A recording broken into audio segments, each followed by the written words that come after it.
In this video, we're going to be installing RStudio Desktop in Windows 10. To start, I'm going to open my browser, navigate to rstudio.com, and when the page loads, I'm going to go to Products, and in the Open Source section, I'm going to select RStudio. On the next page, we're going to scroll about halfway down. I'm going to click the Download RStudio Desktop button. And the following page, I'm then going to select the free version of RStudio Desktop. And finally, on the download page, we see that it instructs us to first install R.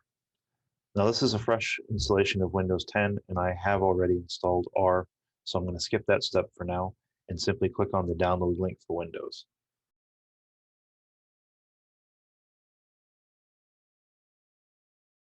And once that download finishes, we're going to click Open File.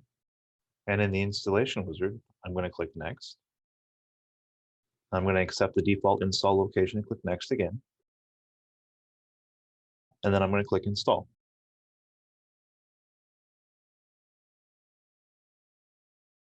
And then finally, I'll click Finish. And now RStudio is installed, so we can go down to the search bar and type RStudio. You'll see that it pops up here. We can click Open. And this will open up the RStudio Desktop.